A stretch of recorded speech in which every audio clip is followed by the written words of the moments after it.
Bueno, les damos un cordial saludo, una bienvenida para todos nuestros oyentes, para cada uno de los seguidores de nuestras redes sociales y por supuesto de esta su emisora, Puente Radio, donde estás no es el final.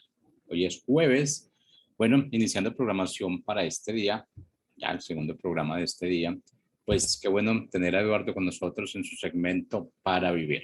Yo creo que es un segmento que nos ha ayudado mucho, sobre todo nos ha dado una enseñanza, más que enseñanza, muy llevado a la práctica. Yo creo que se nos ha explicado de una forma muy clara, una forma muy sencilla a entender realmente lo que está en la palabra. No realmente con, así como con mensajes tapados, nada, sino lo que es el pan, pan, vino, vino. Así es que muchas gracias, Eduardo, por tu tiempo y bueno, iniciamos entonces en el día de hoy. Un privilegio, Jorge. Gracias a ti y gracias a todos.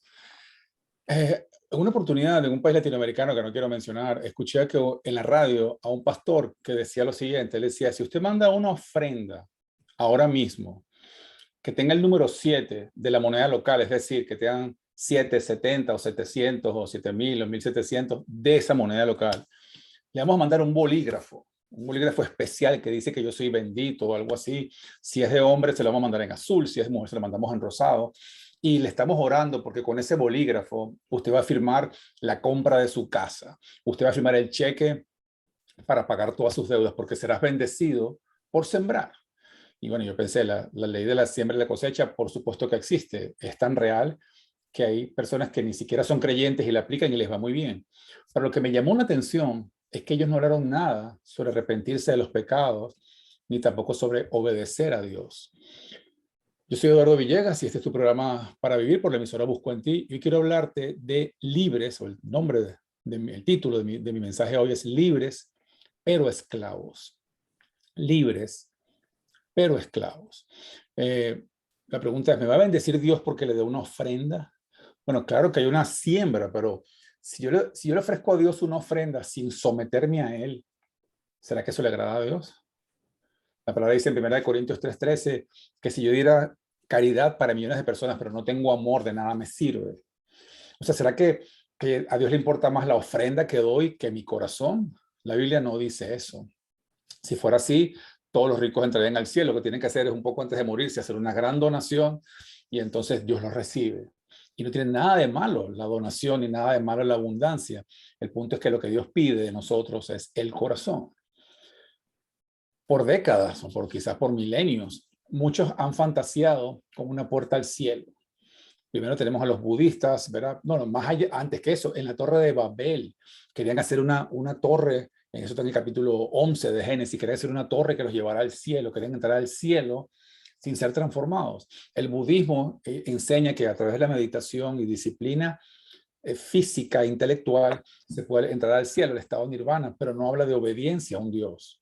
Y el último ejemplo es Indiana Jones, por ejemplo, esas películas que vimos tan famosas con Harrison Ford, ¿verdad? Donde se conseguía el santo grial. Estamos buscando, hay muchas películas, mucha historia, muchos sueños del ser humano, los alquimistas.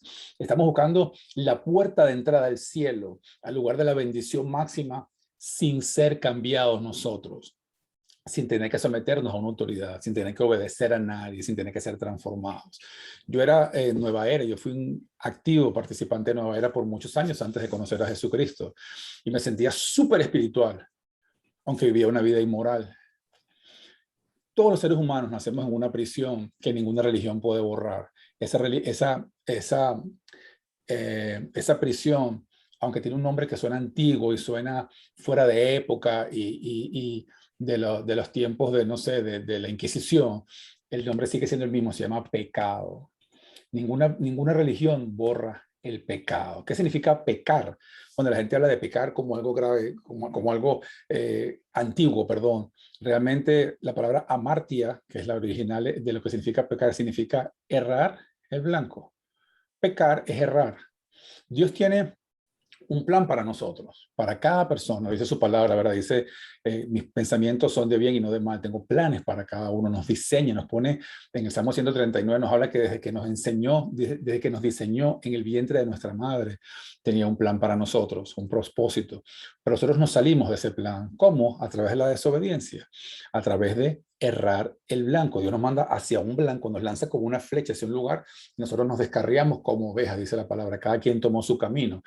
Y arrepentirse La palabra metanoia significa sencillamente volver al camino para dar el blanco, ¿verdad? Corregir el rumbo para dar al blanco.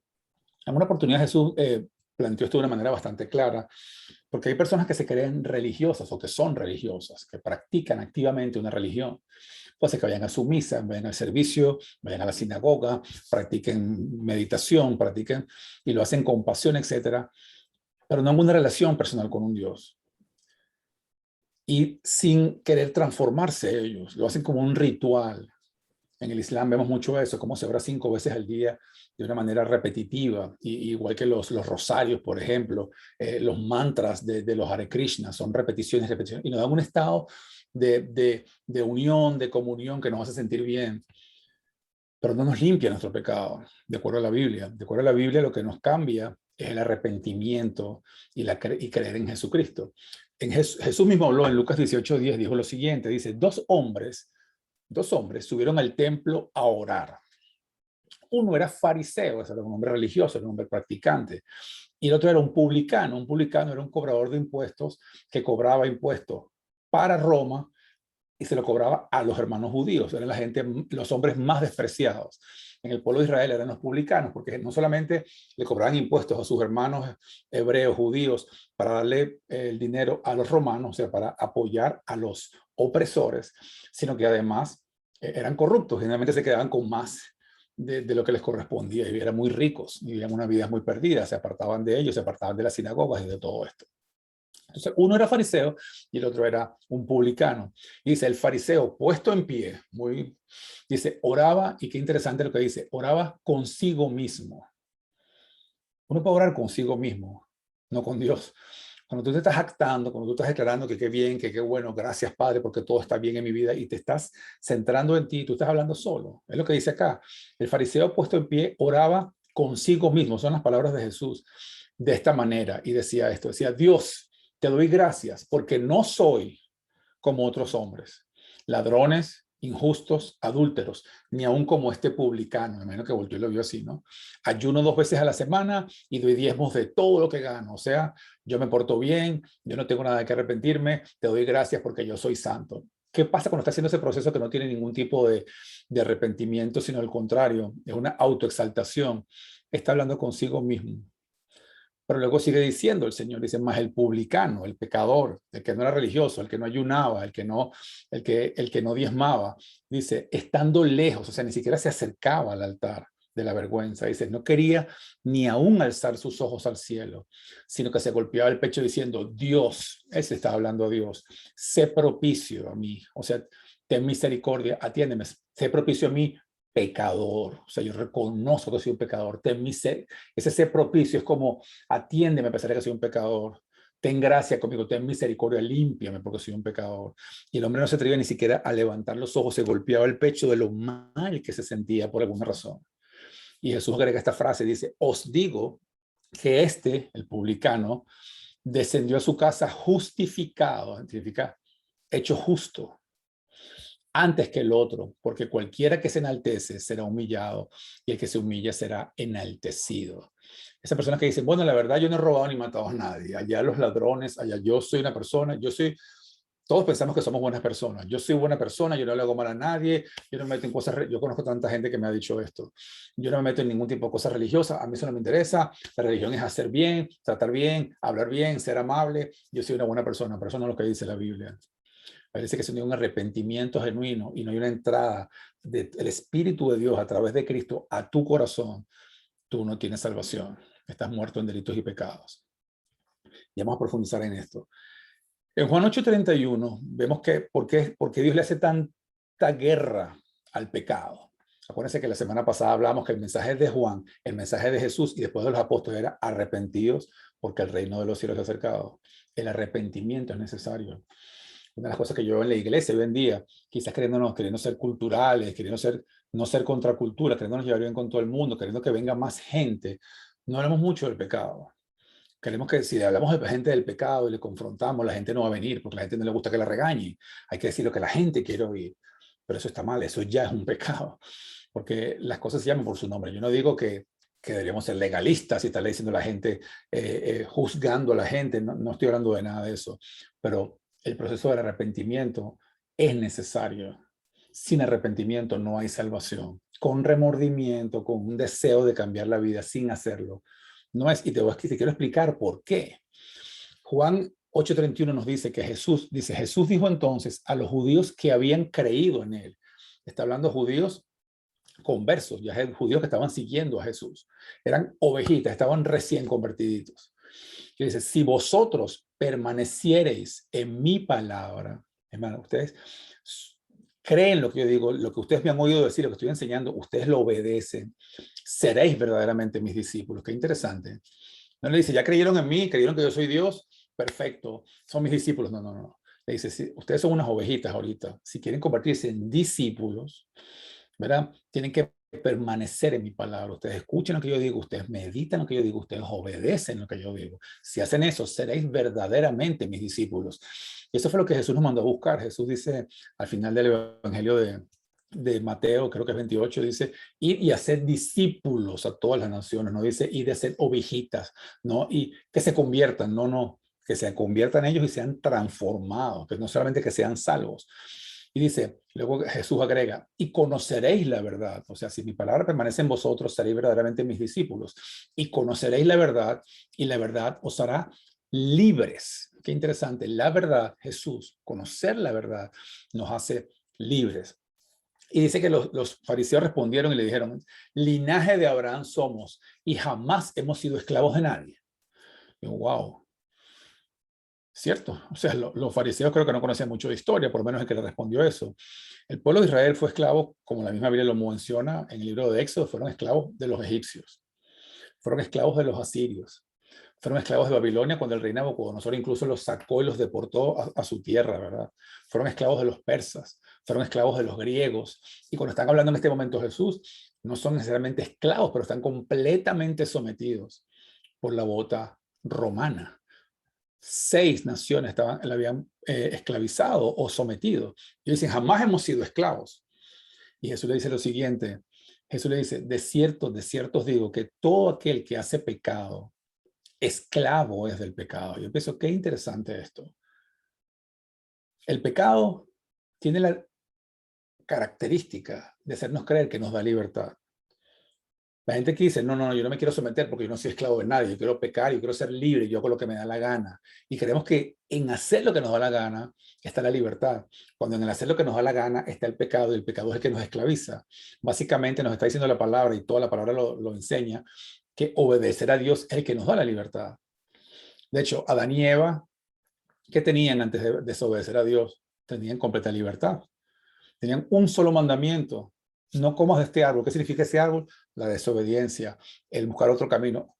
Básicamente, no me desobedezcas, no te dejes engañar por nadie. Y ellos tuvieron una vida en completa libertad. Trabajaban poco, Adán producía lo que él trabajaba, estaban desnudos, pero estaban llenos de la gloria de Dios, caminaban con Dios cara a cara. Dios les decía, mira, paseaban al calor o al frescor de la tarde, dice la Biblia, Adán le ponía nombres a los animales, Dios lo acompañaba, estaban llenos de gloria, llenos de libertad, vivían el cielo en la tierra. Pero Satanás logró engañarlo y decir, no, no, no, espérate, algo te está oprimiendo, tú no tienes completa libertad, tú tienes completa libertad cuando tú puedes hacer lo que Dios te dice que no hagas. Haz lo que Él dice para que veas que te está escondiendo algo. Ya conoces el bien, vas a conocer el mal. Tú tienes el derecho de conocer el mal. No es que te vas a morir, es que vas a ser como Dios, conoceréis el bien y el mal. Y la mujer se dejó intrigar y prueba y se han esclavizado hasta el punto de tener a su hijo Caín vagando por la tierra, ellos también vagando por la tierra, completamente esclavizados. El que es esclavo del pecado, dice el que hace pecado, dice Jesús, es esclavo del pecado. El pecado nos da una falsa libertad, y ese es el engaño histórico de Satanás. El pecado me da un gustito, me da libertad. El pecado no tiene consecuencias. El pecado no me afecta solamente a mí, no afecta a mis hijos, ni a mi matrimonio, ni a mi familia, ni a mi descendencia. Todo eso es mentira. Dios nos tiene un plan de bien, un plan de gloria, pero tiene que ir alineado con que si mi palabra permanece en vosotros, si ustedes hacen lo que yo digo, ustedes van a tener todas mis bendiciones. Queremos que tenemos un espíritu de rebelión que nos hace creer que la desobediencia trae bendición, pero no es así. Y el problema no es los pecadores, porque en este programa a lo mejor estamos viendo somos personas que decimos, bueno, no, tampoco somos malvados, no creo que me esté viendo ningún asesino serial, ni ningún violador, espero yo, que si lo ven también quizás les haga bien. Pero generalmente el problema es con la gente tibia. En Apocalipsis 3 nos habla de eso, de la gente tibia, y se los voy a vomitar de mi boca, porque la gente que se cree como ese fariseo, no, yo no soy como los demás, qué bueno, gracias, porque ora consigo mismo, qué bien, yo ayuno, yo doy mis ofrendas, yo soy un santo, ahora yo oro 3 veces al día, yo me conozco la Torá de memoria, yo tengo un bagaje, yo tengo unos diplomas, unos títulos a mi favor que me garantizan el cielo, pero eso no es así. Eso lo que quiere es obediencia. Y estos hombres, dice la Biblia, esos que son tibios, las personas que dicen, no, pero yo creo en Dios, pero a mi manera. O sea, lo que Dios piensa, yo creo en Él, pero lo que Él piensa no me importa. Yo creo en Él como yo quiero creer. O sea, yo soy más Dios que Él, tengo más autoridad que Él. Esa gente piensa que está bien. Y miren lo que dice Apocalipsis 3:19, dice, porque tú dices, la gente que es así, la gente que es tibia, o sea, que ni está en contra de Dios, ni realmente obedece a Dios, sino que está en el medio y que se cree que eso es suficiente. Dice, porque tú dices, yo soy rico y me he enriquecido y de ninguna cosa tengo necesidad. Estás confiado en tus virtudes, en lo que has logrado, en tu cuenta bancaria, en el ingreso, en el estatus, en tu tarjeta de crédito, en el auto que manejas, en la casa de las propiedades. Entonces dice, tú dices, yo soy rico y me he enriquecido y de ninguna cosa tengo necesidad.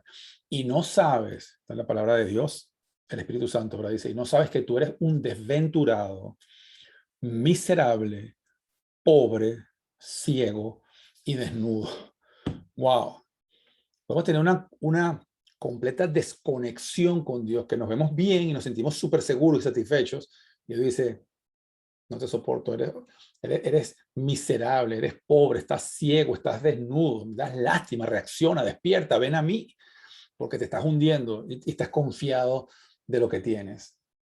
Y en Juan 8:35 continúa diciendo, ¿verdad? Después que le dijo que el que hace pecado es esclavo del pecado, le dice, y el esclavo no queda en casa para siempre. O sea, cuando el patrón muere, los esclavos se van. Pero el hijo sí queda para siempre. El hijo hereda, el hijo es el que recibe. Y luego añade, así que si el hijo os libertare, seréis verdaderamente libres. Jesús es el que nos hace libres. Romanos 6:23 dice que la paga del pecado es muerte. Y Romanos 23 dice que todos pecamos y estamos destituidos de la gloria de Dios. Si tú estás pensando, no, pero ese no es mi caso, yo no he robado ni matado a nadie. Primera de Juan 1:8 dice, si decimos que no tenemos pecado, nos engañamos a nosotros mismos y la verdad no está en nosotros. Si confesamos nuestros pecados, Él es fiel y justo para perdonar nuestros pecados y limpiarnos de toda maldad. Si decimos que no hemos pecado, lo hacemos a Él mentiroso y su palabra no está en nosotros. Acuérdate que Jesús dijo, si mi palabra permanece en vosotros. Y dice, no tengo pecado. Estamos diciendo, no, lo que tú dices, Señor, no es cierto. Entonces no estoy permaneciendo en la palabra. Y eso me hace continuar siendo esclavo del pecado. La semana pasada, de hecho, el día que hicimos el programa anterior, el programa número 44, era el día de Yom Kippur. Es un día que es el 10º día después del año nuevo del calendario judío y es un día de arrepentimiento. Y como fue un día de arrepentimiento, yo estuve ese día orando y arrepintiéndome, viendo, buscando mis pecados y tomé un cuaderno y dije, voy a escribir mis 3 o 4 cosas que creo que están mal. Y terminé llenando una página entera. Dios me recordó un montón de cosas que he hecho, un montón de, no que he hecho alguna vez, porque Él me perdonó de todo, pero cosas que aún persisten en mí, como quejas, como juicio, como crítica a los otros, como estarme comparando con personas, que cuando los analizas a la luz de la palabra son pecados. Incluso la Biblia dice que perder el primer amor, en Apocalipsis 2, habla de eso, de dejar a Dios como que nos enamoramos de Dios cuando nos convertimos y luego nos acostumbramos a Él, ya eso es un pecado. Y llamar a las cosas que no son, llamar a lo bueno malo y a lo malo bueno también es pecado. No sé, me llamó la atención cuando hice el ejercicio, y a pesar de que tengo 21 años de creyente y me gusta predicar y busco a Dios a diario, salió un montón de cosas que aún tengo que trabajar, porque es un proceso de conversión hasta el día que nos partamos, hasta el día que vayamos al cielo. Tenemos que estar siendo transformados. Yo te invito a que en vez de sentirte autosuficiente y pensar que tú como no hay, según tu propia, Proverbios 16:1 o 2 y 21:2, también dice que el hombre se siente bien en su propia opinión, pero Dios es el que pesa los corazones. El día que tú partas de esta tierra, tú vas a ser juzgado según lo que Dios diga, no según lo que tú piensas. Tú no vas a poder decir, bueno, Señor, tú dijiste esto en tu palabra, pero a mí me pareció que eso no tenía sentido y por eso hice aquello. No, así no va a ser. un juicio, te sujetas a la ley que está escrita, es la Biblia lo que va a juzgarte en ese momento, la palabra de Dios la que te va a juzgar. Y ahí no vas a tener excusas, porque ya se te advirtió y se te advirtió y se te volvió a advertir. Entonces yo te invito a que si te sientes muy seguro de ti mismo, si te sientes completo, sin problemas, la Biblia dice que el que se sienta seguro, cuídese de no caer. Yo te invito a que tomes un tiempo a solas, le invites al Espíritu Santo y le digas, Señor, muéstrame, como decía David, muéstrame las rebeliones que me son ocultas. Muéstrame que hay a mí que te desagrada, que yo no me he dado cuenta. Que yo creo que está bien, que es tolerable, pero que a ti te ofende. Y eso te va a dar mucha libertad, porque Dios quiere que te quites ese lastre, porque Dios quiere que seas libre. Por eso dice, si permaneces en mí, seréis verdaderamente mis discípulos y conoceréis la verdad y la verdad os hará libres. Dios, como todo padre, quiere hijos libres, pero el pecado es el enemigo porque el pecado nos hace esclavos y el gran engaño es hacernos sentir que pecar es el que nos da la libertad. Colosenses 2:13 está hablando ya el apóstol Pablo, dice, y a vosotros, a todos nosotros, estando muertos en pecado, dice allí, nos dio vida juntamente con él, perdonando todos los pecados. Es decir, la manera que nos dio la vida es al perdonar nuestros pecados. Cuando somos perdonados, entonces tenemos vida nuevamente, tenemos libertad. Y dice, anulando el acta de los decretos que había contra nosotros, que nos era contraria, que es esa acta, todos nuestros pecados de toda nuestra vida están en un acta. Y el diablo, según Apocalipsis 12, es el que nos está constantemente acusando, diciendo, mira Señor, mira delante de Dios, mira lo que hizo Eduardo, mira otra vez hoy, otra vez esta mañana, míralo anoche, mira lo que va a hacer hoy, mira lo que está planeando, mira lo que está pensando. Pero esa acta, Dios la agarró y la apartó. Dice que anuló los decretos que había contra nosotros, que nos eran contrarios, los quitó de en medio y los clavó en la cruz. Y qué interesante lo que dice, lo que continúa diciendo en el verso 15, dice, y despojando a los principados y a las potestades, los exhibió públicamente, triunfando sobre ellos en la cruz. Son los principados y las potestades espirituales, los demonios. Los demonios, los principados y las potestades tienen un poder sobre ti solamente cuando estás en pecado. No porque pecaste, sino porque tú decides vivir en pecado, porque todos pecamos, aunque seamos creyentes, aunque seamos metidos con Dios 24 horas al día, tú y yo vamos a pecar. Pero el punto es que no es que practicamos el pecado, sino que tratamos de salir de él. Pero cuando lo hacemos voluntariamente, cuando nos entregamos a él, cuando decimos así soy yo y punto, le abrimos las puertas de par en par al enemigo, a nosotros y a nuestra propia familia.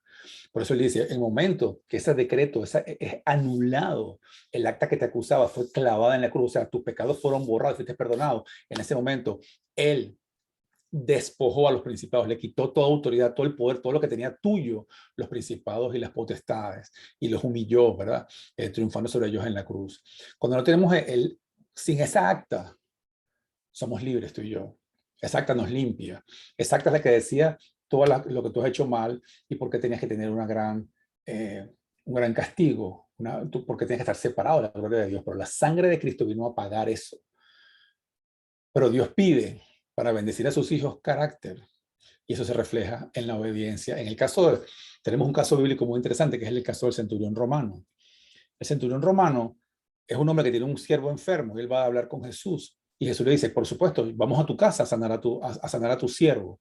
Y dice, Señor, yo no necesito que tú vayas a mi casa, porque yo soy un hombre bajo autoridad. Qué interesante, yo estoy bajo autoridad y tengo siervos, o sea, tengo soldados. Y cuando les digo, ve y haz algo, él va y lo hace, no tengo que estarlo chequeando. Cuando digo, tú ven y trae esto, él viene y lo trae, no tengo que estar revisando.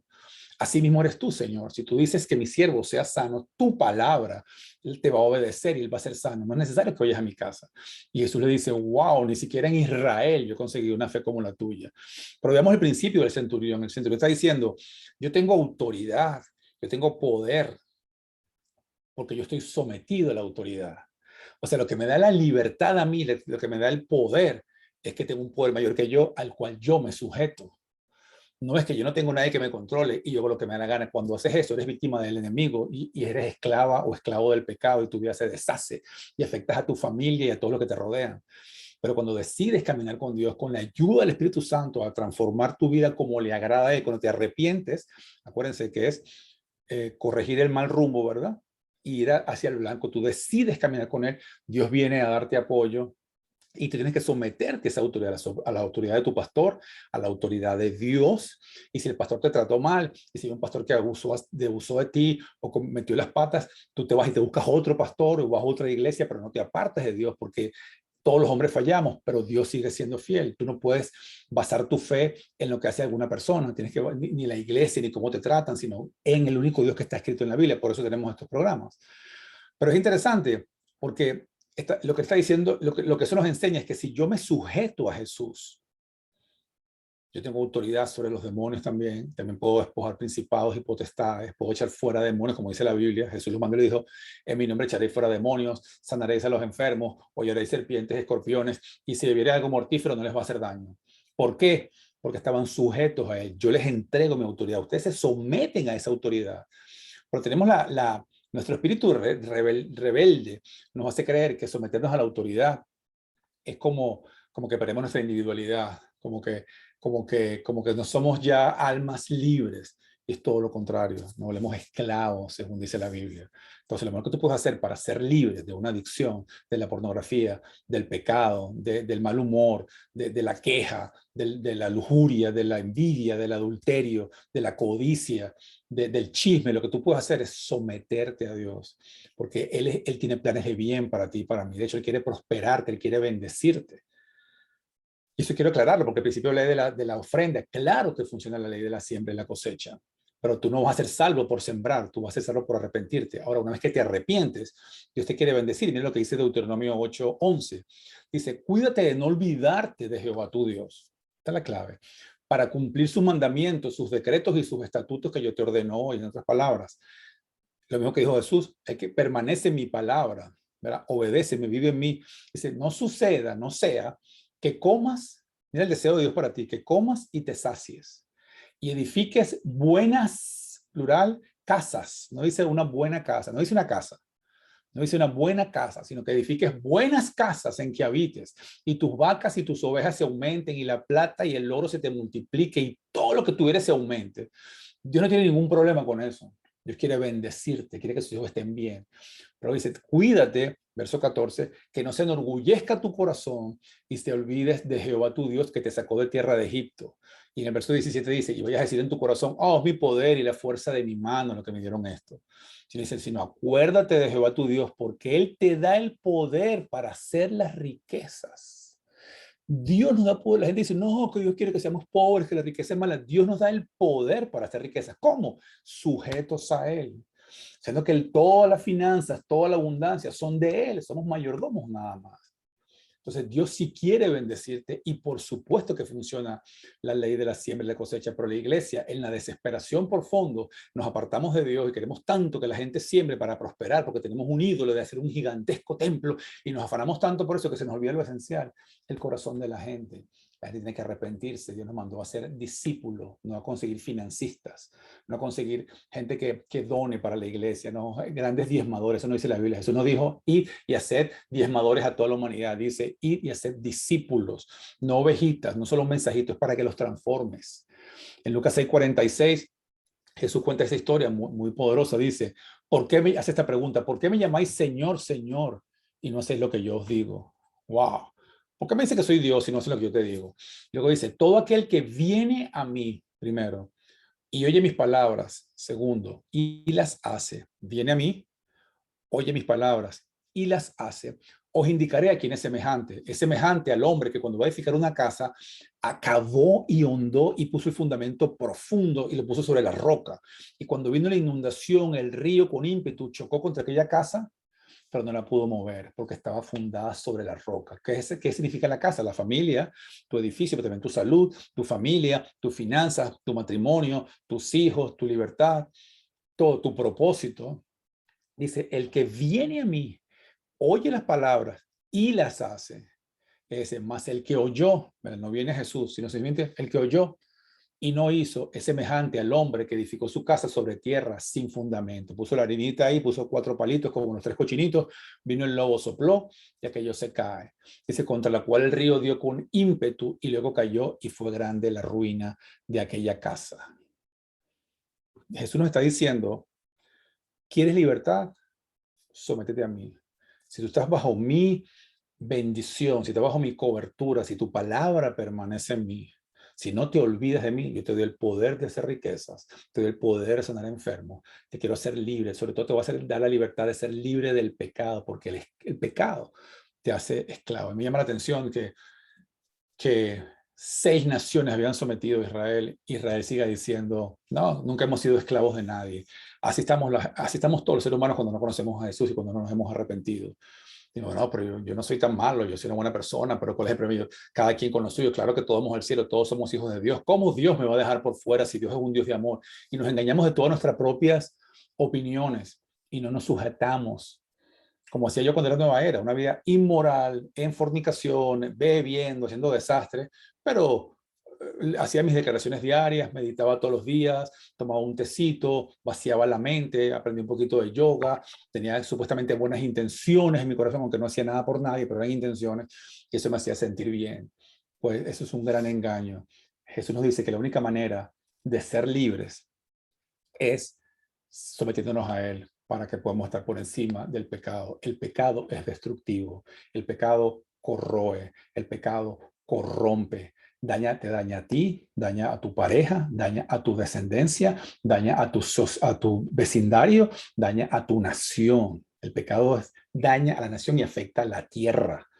Es importante que seamos libres del pecado. El pecado no nos da libertad, el pecado tiene consecuencias. Y si haces cosas ocultas, tú tienes ahorita secretos guardados y artimañas y quizás 2 relaciones, qué sé yo, lo que tú puedas tener, te digo, tarde o temprano va a salir a la luz y va a haber un juicio. Y delante de ese juicio no va a haber excusas y vas a estar completamente desnudo espiritualmente. O sea, vas a ver todo. Claro que Dios quiere bendecir nuestro matrimonio, pero en sus términos. Claro que quiere bendecir a tus hijos, pero tú tienes que hacer tu parte, que es obedecer a Dios. Claro que quiere bendecir tu finanza y prosperarte, tienes que sembrar, pero no solamente sembrar, tiene que haber un arrepentimiento en tu corazón, tiene que haber un entendimiento de que esa finanza, ese dinero no te pertenecen a ti, que todo viene de Dios, que tú eres un simple mayordomo de ese dinero. Es tiempo de afianzarnos en Cristo, de arrepentirnos, ir a Él, oír su palabra y hacerla. Este fue Eduardo Villegas por tu programa Para Vivir. Que Dios te bendiga.